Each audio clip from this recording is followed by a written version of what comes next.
Hello, good morning students. 12th science chemistry में अपन lesson संख्या 8 D and F block elements, इस chapter के अंदर हमने इससे जो पहले की क्लास हुई उनमें हमने 3D श्रेणी, 4D, 5D श्रेणी, ये तीनों श्रेणियाँ पढ़ ली हैं। और इन श्रेणियों में मैंने लिखा था कि 3D संक्रमण श्रेणी।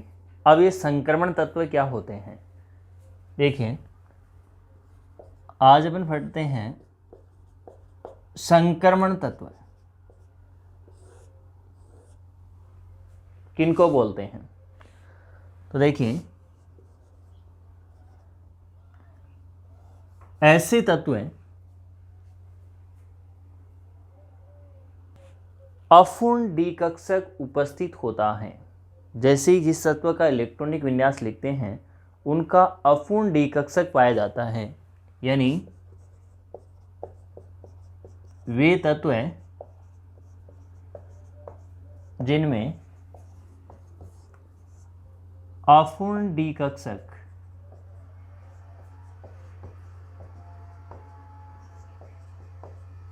उपस्थित होता है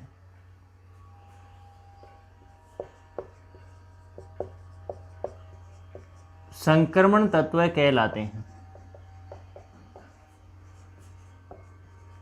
अब अपूर्ण डी कक्षक कैसे होगा देखिए,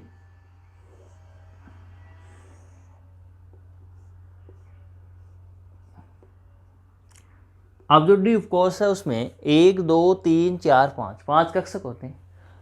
अब एक कक्षक में अधिकतम कितने इलेक्ट्रॉन होते हैं? 2।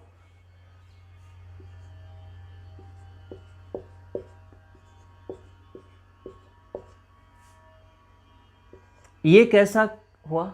ये पूर्ण पूरित डी कक्षक हुआ। कैसा है ये?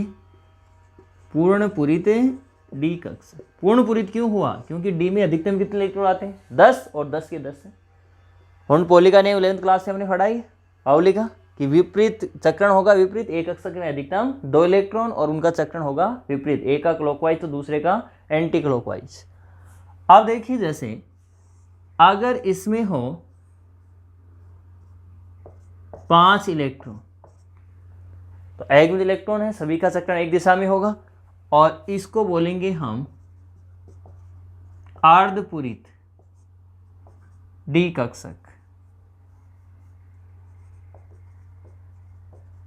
ठीक है, पूर्णपूरित पूरा भरा हुआ, अर्धपूरित का मतलब जितने होने चाहिए थे उससे आधे इलेक्ट्रॉन, तो उसको हम बोल देंगे अर्धपूरित डी कक्षक।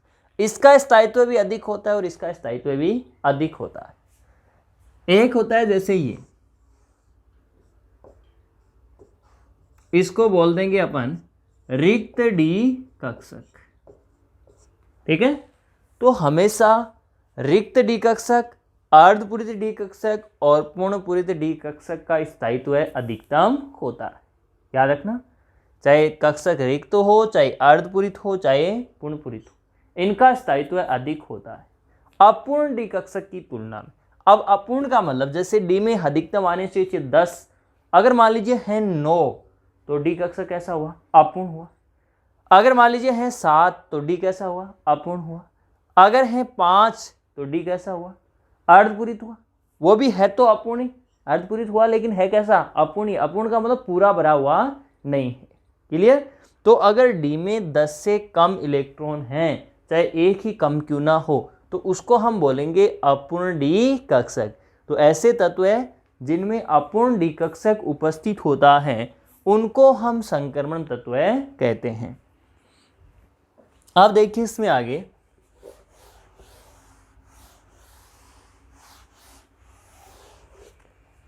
मैं 2 सीक्वेंस बोल रहा हूं, देखना क्या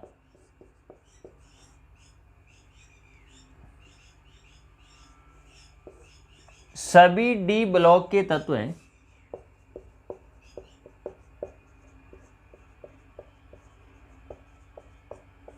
संक्रमण तत्व हैं? क्या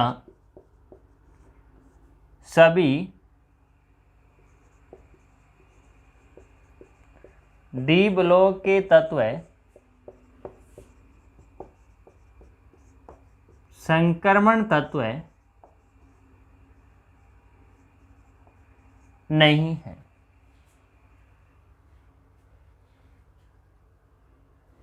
देखिए दो हैं, क्या सभी डी ब्लॉक के तत्व संक्रमण तत्व हैं? क्या सभी डी ब्लॉक के तत्व संक्रमण तत्व नहीं हैं? कौन सा सही है, कौन सा गलत है? सभी डी ब्लॉक के तत्व संक्रमण तत्व हैं। सभी होते हैं क्या? सभी नहीं होते, क्योंकि कुछ में पूर्ण पूरित डी कक्षक भी पाया जाता है, तो ये तो है गलत। ठीक है, क्या सभी डी ब्लॉक के तत्व संक्रमण तत्व नहीं? सभी तो नहीं, क्योंकि सभी बोला गया है, सभी तो नहीं है। अब देखिए, सभी संक्रमण तत्व डी ब्लॉक के तत्व होते हैं।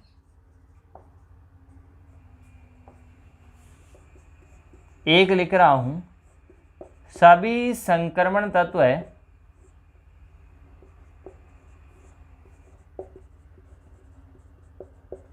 डी ब्लॉक के तत्व नहीं होते हैं।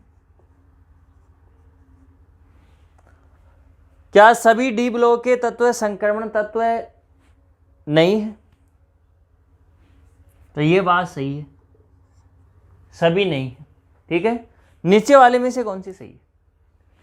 पहला है सभी संक्रमण तत्व डी ब्लॉक के तत्व होते हैं, तो संक्रमण तत्व होंगे तो डी ब्लॉक के ही तो होंगे, और दूसरे के तो नहीं।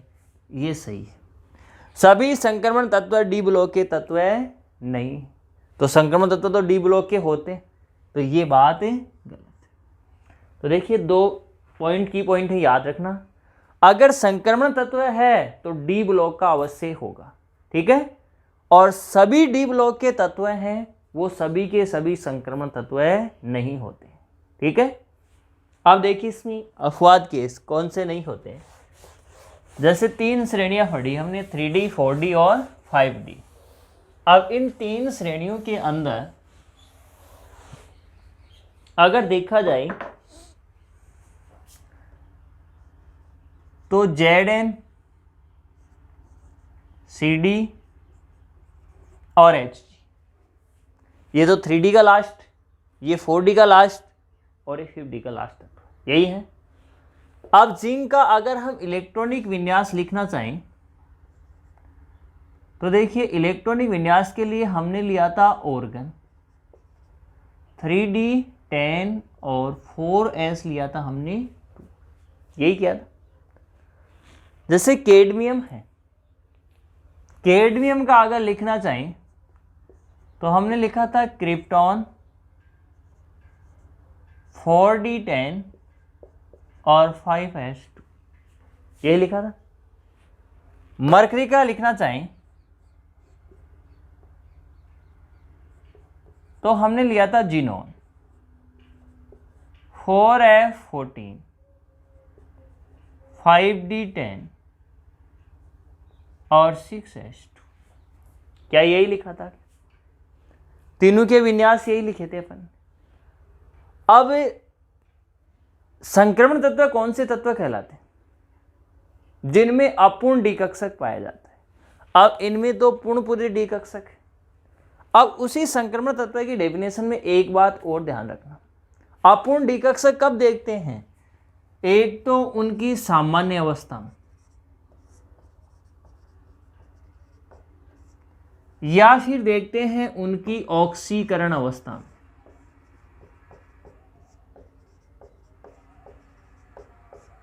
तो देखिए सामान्य अवस्था, सामान्य का मतलब जब इनमें कोई भी ऑक्सीकरण अवस्था नहीं, कोई भी चार्ज नहीं लगा हुआ हो, तो ये सामान्य अवस्था है।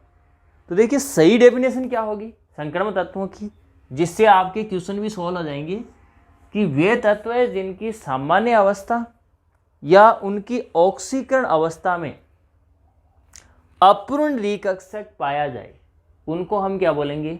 संक्रमण तत्व। क्लियर हो गई?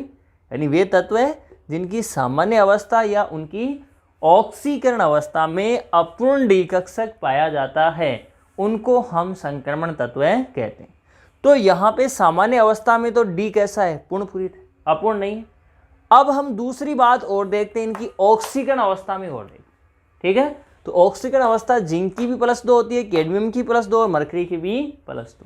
तो देखिए ऑक्सीकरण अवस्था में यानी Zn+2 का मतलब कितने इलेक्ट्रॉन कम हो गए, 2, और बाहरी कोष के जाएंगे इलेक्ट्रॉन। तो देखिए ये हो जाएगा ऑर्गन 3d10 तो 4s0।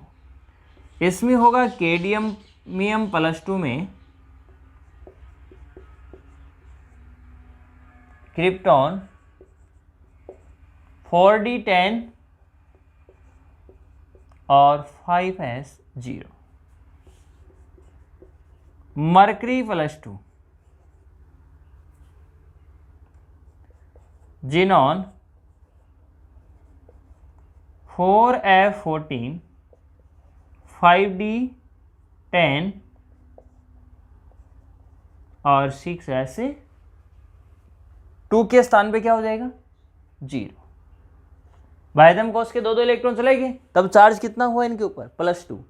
तो देखिए इनकी सामान्य अवस्था में भी डी पूर्ण पूरित है या नहीं, और इसकी ऑक्सीकरण अवस्था में भी डी कैसा है, पूर्ण पूरित है। तीनों में देख लीजिए।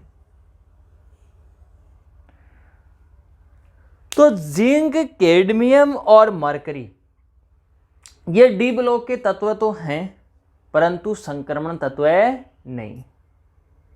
आगे बात क्लियर। क्वेश्चन उठता है कि जिंक, कैडमियम और मरकरी डी ब्लॉक के तत्व तो होते हैं परंतु संक्रमण तत्व नहीं होते, क्यों? तो ये इसका आंसर है। इनका हम सामान्य अवस्था में और ऑक्सीकरण अवस्था में तीनों का लिखेंगे इलेक्ट्रॉनिक विन्यास, और इलेक्ट्रॉनिक विन्यास लिखे फिर डी में इलेक्ट्रॉन देखेंगे। तो डी में सभी के अंदर इलेक्ट्रॉन कैसे आ रहे हैं, देखिए पूर्ण पूरित है, अपूर्ण नहीं है, सभी में पूर्ण पूरित है।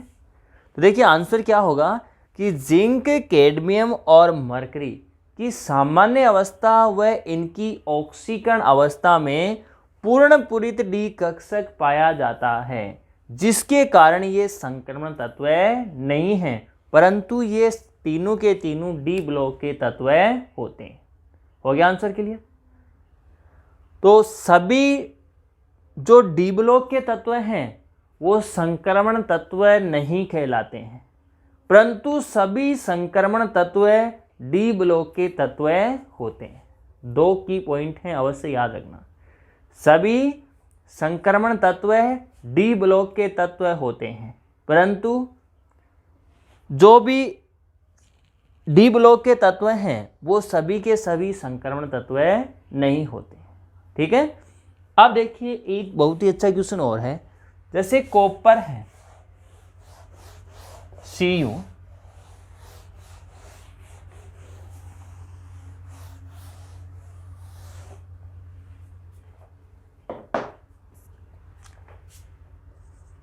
क्वेश्चन है कि कॉपर का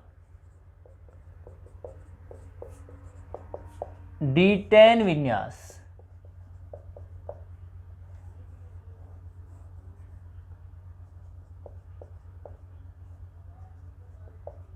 होते हुए भी यह संक्रमण तत्व है, क्यों? जिंक, कैडमियम और मरकरी क्या संक्रमण तत्व है? क्वेश्चन सुनना, जिंक, कैडमियम और मरकरी क्या संक्रमण तत्व है? नहीं है। जिंक, कैडमियम और मरकरी डी ब्लॉक के तत्व हैं, डी ब्लॉक के हैं परंतु संक्रमण नहीं है। अब संक्रमण तत्वों में क्या होना चाहिए, सामान्य अवस्था या ऑक्सीकरण अवस्था में अपूर्ण डी कक्षक। यहाँ पे देखिए कॉपर का D10 विन्यास, सही बात है D10 विन्यास होता है, लेकिन कॉपर का D10 विन्यास होते हुए भी यह संक्रमण तत्व है, क्यों? जबकि D10 वाला तो होना ही नहीं चाहिए। तो देखिए कॉपर का विन्यास ऑर्गन कितनी आ चुकी, 18 आ चुकी। कॉपर के होते कितने परमाणु क्रमांक, 29। तो 3D10 4s यही होता है। 18 और 1 19 और 10 29। अब कॉपर 2 ऑक्सीकरण अवस्था प्रदर्शित करता है, एक तो +1 और दूसरी करता है +2। तो देखिए +1 ऑक्सीकरण अवस्था में इसका विन्यास होगा ऑर्गन 3D10 और 4s 0। अब कॉपर +2 में इसका विन्यास होगा ऑर्गन 3D9 और 4s 0। आंसर आ गया। सामान्य अवस्था देखो और उसकी ऑक्सीकरण अवस्था देखो। क्वेश्चन बोल रहा है कि कॉपर का D10 विन्यास होते हुए भी यह संक्रमण तत्व है, ऐसा क्यों? तो देखिए कॉपर की D10 विन्यास तो केवल इसकी सामान्य अवस्था और +1 ऑक्सीकरण अवस्था में है, लेकिन +2 ऑक्सीकरण अवस्था में इसका विन्यास हो जाता है 3D9। यानी कैसा विन्यास हो गया? ये अपूर्ण विन्यास हो गया।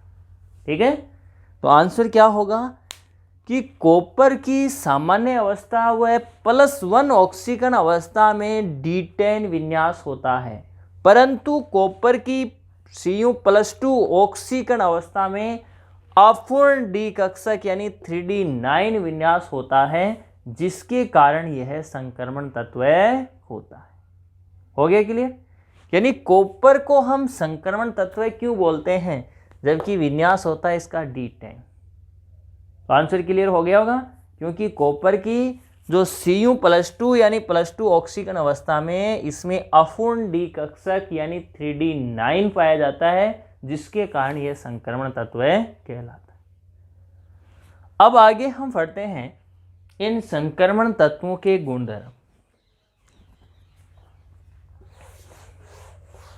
और इन सभी गुणधर्मों को एक बार शॉर्ट में बता देता हूं, फिर अपन डिटेल से पढ़ेंगे कि संक्रमण तत्व कौन कौन से गुण प्रदर्शित करते हैं। तो देखिए जो भी संक्रमण तत्व हैं वो सभी के सभी उत्प्रेरकीय गुण प्रदर्शित करते हैं। ठीक है, उत्प्रेरकीय गुण का मतलब ये उत्प्रेरक के रूप में कार्य करते हैं।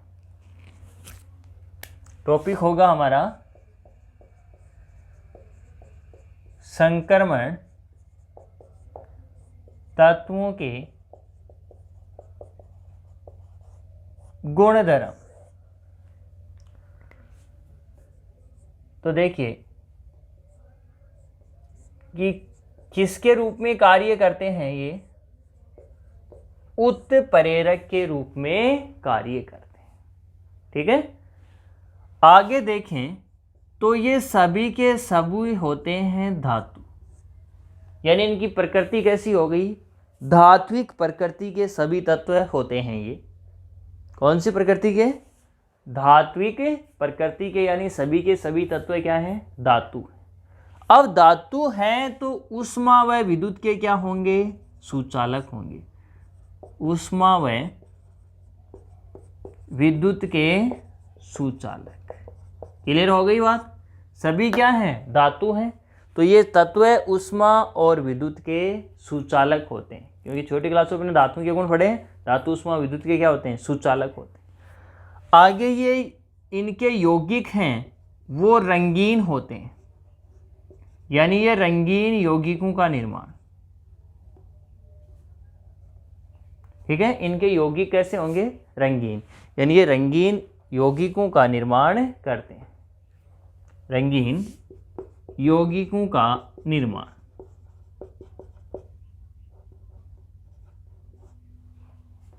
फिर ये अंतराकाशी यौगिक बनाते हैं।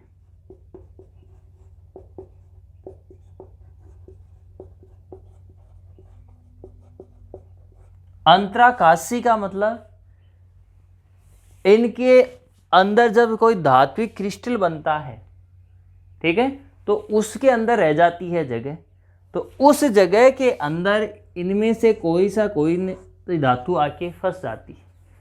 ठीक है, या कोई अन्य तत्व आके उनकी जगह में, जैसे क्रिस्टल का निर्माण होता है इस प्रकार से, तो उनमें बीच में कुछ रिक्त स्थान होते हैं, उनमें कुछ तत्व आके फंस जाते हैं और इनको बोलते हैं हम अंतराकाशी यौगिक।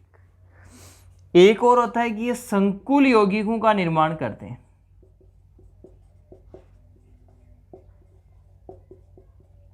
संकुल यौगिकों का निर्माण कौन? डी ब्लॉक के यानी संक्रमण तत्व। संक्रमण तत्व संकुल यौगिकों का निर्माण करते हैं। इससे आगे जो 9वां चैप्टर है उसके अंदर हम यही पढ़ेंगे संकुल यौगिक क्या होते हैं, कि इनके जो धातु हैं तो धातु क्या करेंगे, इलेक्ट्रॉनों का दान करेंगे, ठीक है, और इनसे आगे जुड़ जाते हैं फिर लिगेंड। देखिए संकुल यौगिक जैसे कॉपर है और कॉपर से जुड़ गया साइनाइड CN4, ठीक है।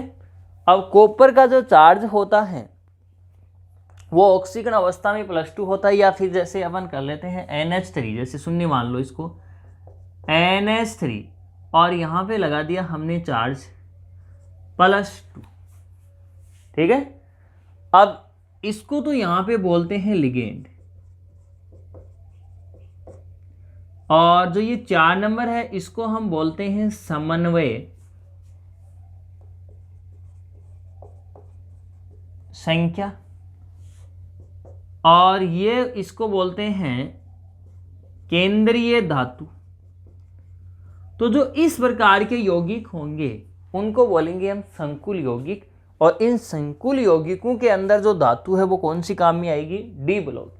तो कहने का मतलब जो भी संक्रमण तत्व है या डी ब्लॉक के तत्व हैं वो संकुल यौगिकों का निर्माण करते हैं। क्लियर हो गया? तो देखिए जो डी ब्लॉक के तत्व हैं वो उत्प्रेरक के रूप में कार्य करते हैं।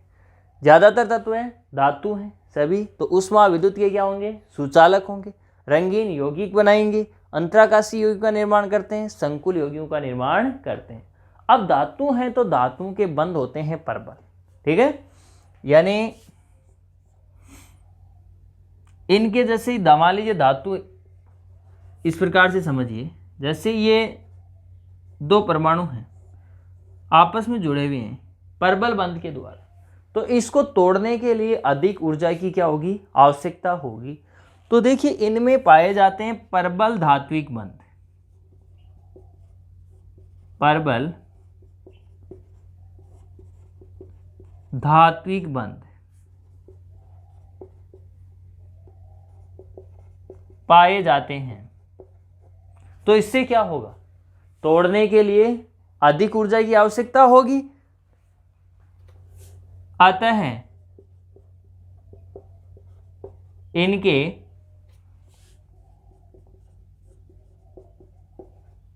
गलनांक व कवथनांक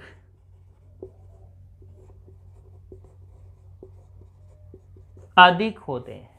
हो गई होगी बात क्लियर, कि बंध परबल है तो अधिक ऊर्जा देनी पड़ेगी, और अधिक ऊर्जा का मतलब गलनांक व कवथनांक।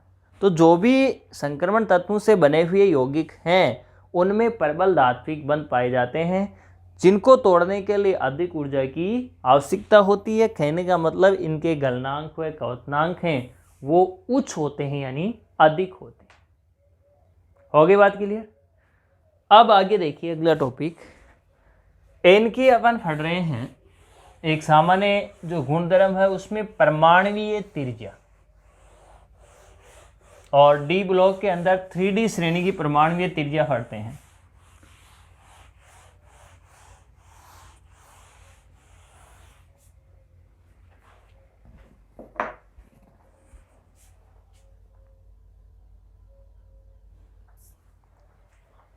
देखिए इसमें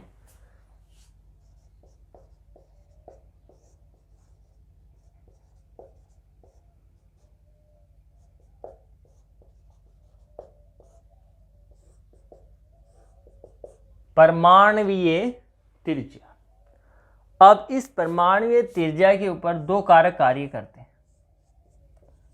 एक तो है प्रभावी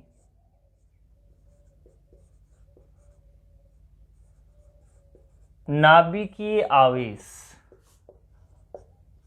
और जिसके कारण लगता है प्रभावी नाभिकीय आकर्षण बल। इस आवेश के कारण लगता है प्रभावी नाभिकीय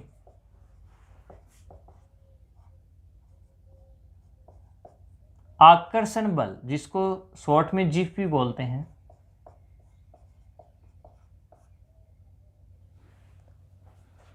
और जो दूसरा है शिल्डिंग इफेक्ट, परिरक्षण प्रभाव, यानी शिल्डिंग इफेक्ट। अब देखिए दोनों कारक पहले हमें समझने। देखिए जैसे ये कोई परमाणु है और ये इसकी नाभिक, ठीक है, और इसके चारों तरफ हैं, उनको हम बोलते हैं कोश। ये होता है परमाणु की नाभिक, और नाभिक के चारों तरफ कौन होते हैं? कोश, और इन कोशों में चक्कर कौन लगाते हैं? इलेक्ट्रॉन। अब जैसे पहले में 2, दूसरे में 8, ऐसी सीक्वेंस होती है।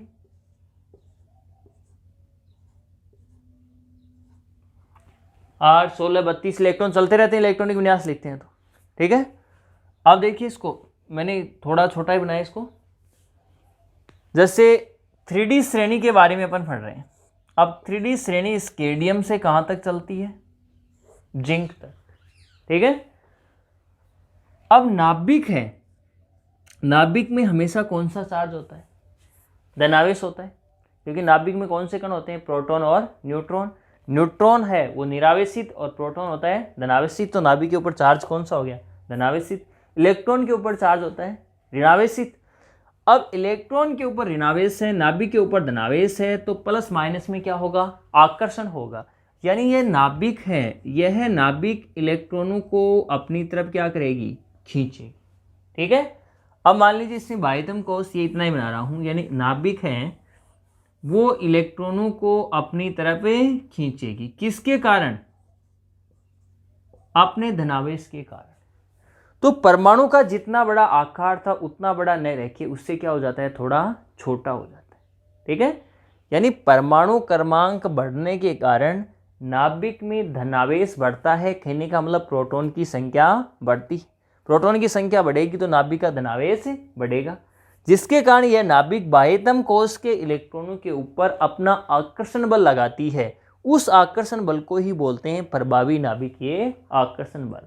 और इस बल के कारण परमाणु का आकार जितना बड़ा होना चाहिए था उतना बड़ा न होके उससे कुछ छोटा हो जाता है। क्लियर? अब दूसरा है परिरक्षण प्रभाव। अब इसमें देखिए, मान लीजिए ये 2 कक्षक और बना दिए, ठीक है। अब इलेक्ट्रॉन बाहर वाले में भी होते हैं। अब हमने जो 3D श्रेणी है उसमें विन्यास लिखा तो बाहर तो आ रहा था 4s और अंदर कौन सा आ रहा था? 3D आ रहा था या नहीं? अब इलेक्ट्रॉन कौन से में जा रहे थे? अंतिम इलेक्ट्रॉन कौन से में जा रहा था? 3D में जा रहा था। अगर आपको याद है तो अंतिम इलेक्ट्रॉन किस में जा रहा था?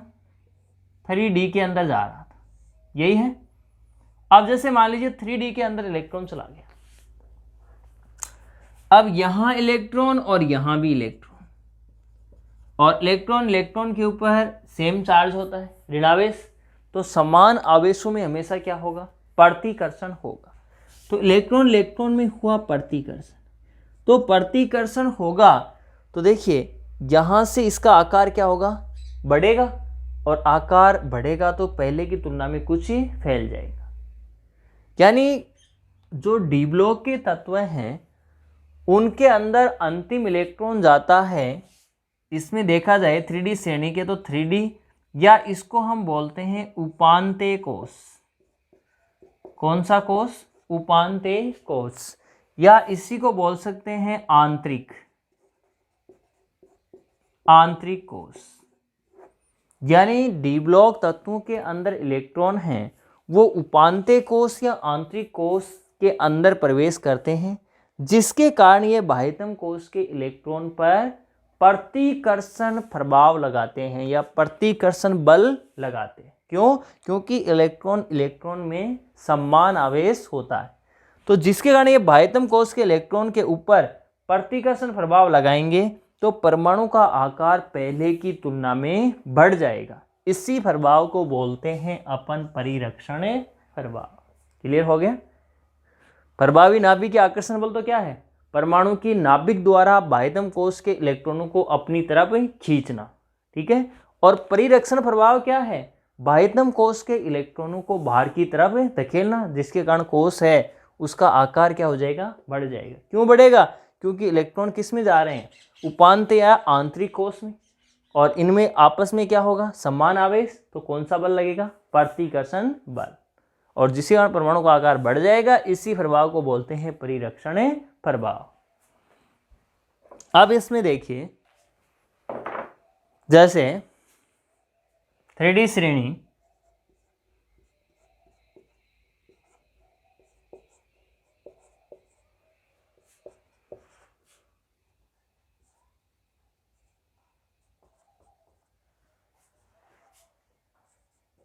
यही होती,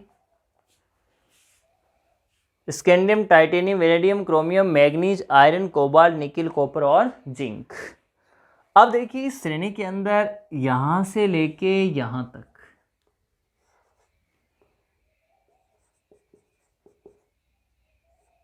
आकार घटता है,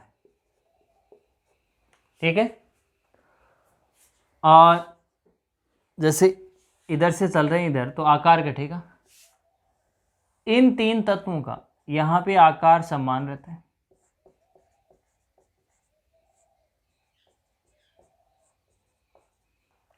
और यहां से यहां जाते हैं तो आकार बढ़ता है,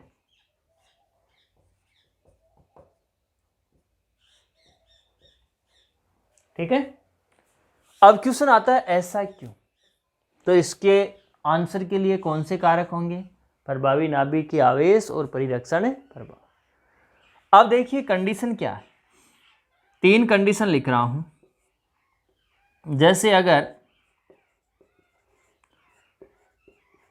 प्रभावी नाभिकीय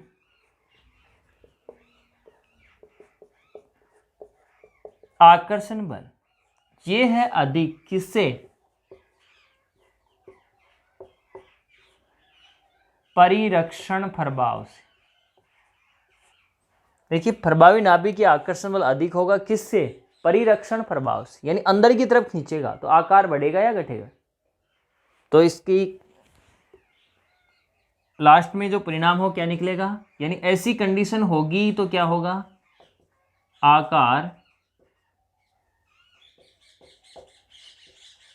घटता है, यही होगा। दूसरी कंडीशन देखिए, अगर प्रभावी नाभिकीय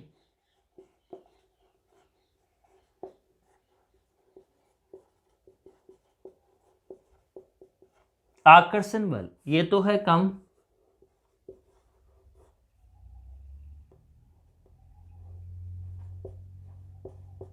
और परिरक्षण प्रभाव है ये है अधिक। अब बाहर की तरफ अधिक खेल रहा है, अंदर की तरफ कम खींच रहा है, तो आकार बढ़ेगा। तो यहां पे होगा आकार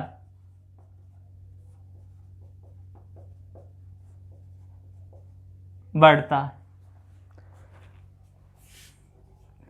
अगर मान लीजिए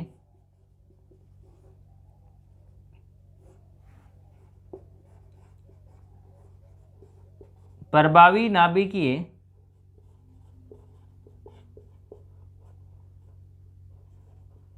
आकर्षण बल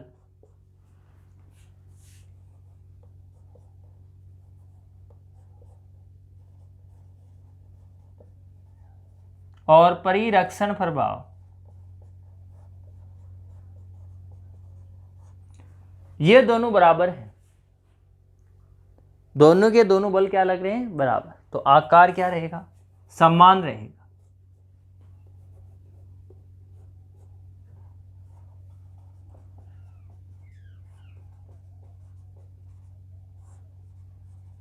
आकार समान रहता है। आगे बात समझ। अब इससे इसका आंसर निकाल सकते।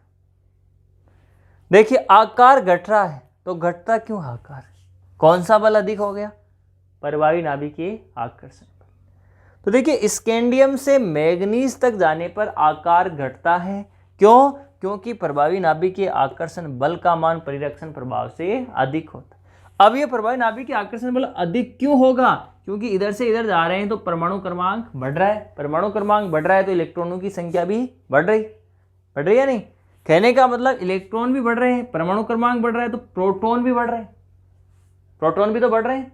अब प्रोटॉन कहाँ होते हैं? परमाणु की नाभिक में। तो देखिए प्रमाणु क्रमांक के साथ साथ में प्रोटॉनों की संख्या बढ़ती है और प्रोटॉन की संख्या बढ़ रही है तो नाभिक का धनावेश भी बढ़ रहा है, जिसके कारण ये बाह्यतम कोश के इलेक्ट्रॉन के ऊपर कौन सा बल लगाएंगे?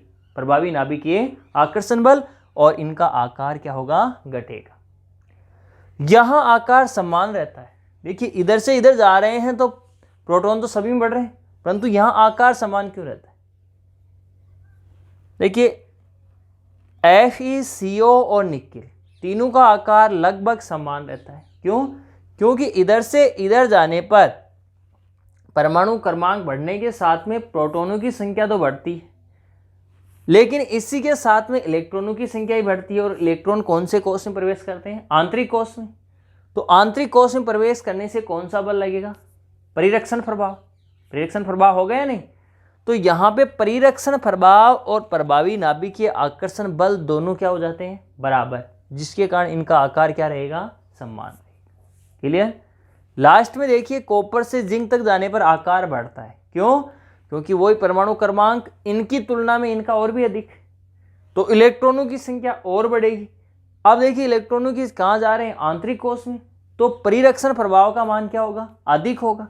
क्यों? आकार कब बढ़ता है? जब परिरक्षण प्रभाव अधिक होता है। तो देखिए कॉपर से जिंक तक जाने पर आकार बढ़ता है क्योंकि इलेक्ट्रॉन की संख्या बढ़ती है, जिसके कारण प्रभावी नाभिकीय आकर्षण बल की तुलना में परिरक्षण प्रभाव भी बढ़ता है। और परिरक्षण प्रभाव अगर अधिक है तो आकार भी क्या हो जाएगा? इसका अधिक हो जाएगा। क्लियर हो गई होगी बात? यानी कहने का मतलब 3D श्रेणी में क्वेश्चन देखिए क्या होगा। 3D श्रेणी में स्कैंडियम से मैग्नीज तक जाने पर आकार घटता है तथा आयरन से निकिल तक आकार समान रहता है, परंतु कॉपर से जिंक तक जाने पर आकार बढ़ता है। क्यों? ये क्वेश्चन होगा। आंसर क्या होगा कि 3D श्रेणी में स्कैंडियम से मैग्नीज तक जाने पर परमाणु क्रमांक बढ़ने के साथ प्रोटॉन की संख्या बढ़ती है, जिसके कारण प्रभावी नाभिक के आकर्षण बल का मान भी बढ़ता है, अतः आकार घटता है।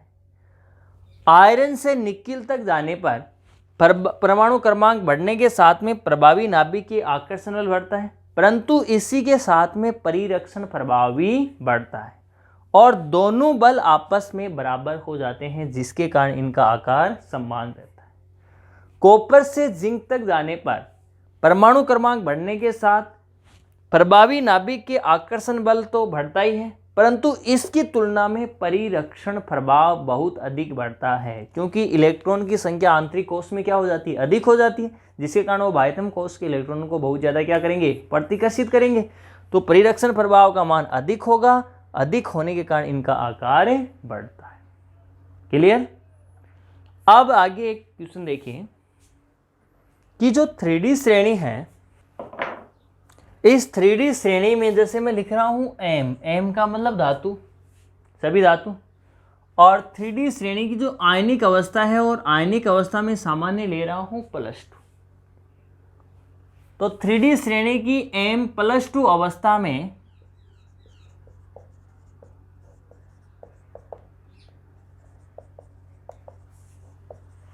आकार घटता है। क्यों?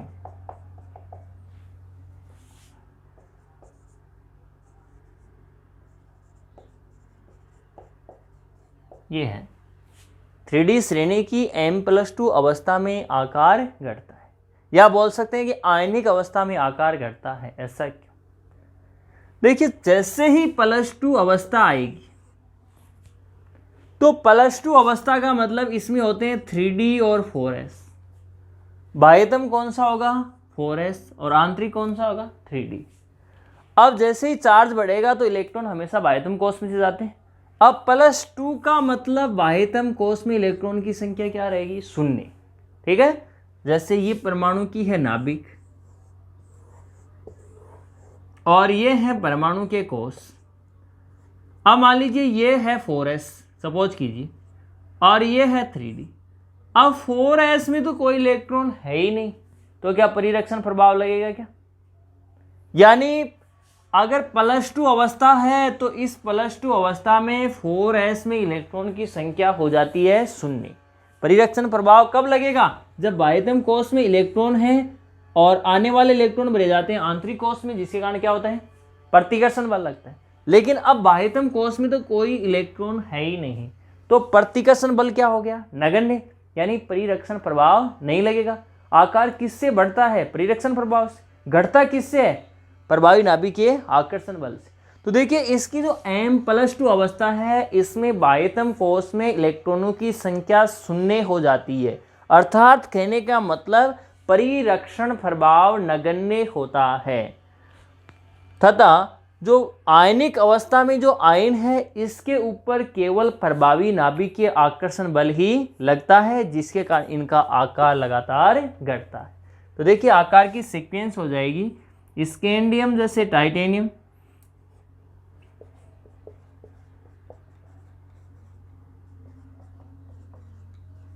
ये है। अब +2 अवस्था, आयनिक अवस्था ये हो गई।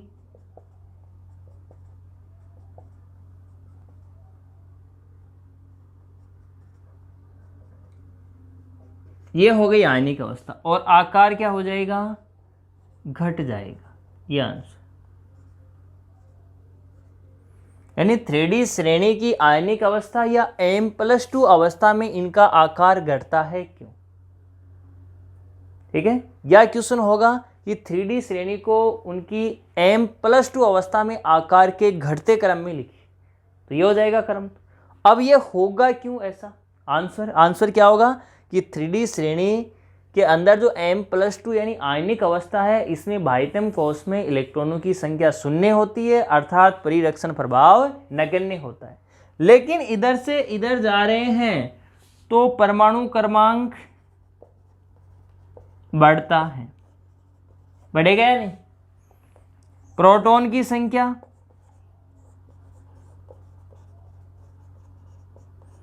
ये भी इंक्रीज होती है, ये भी बढ़ेगी। इलेक्ट्रॉन की संख्या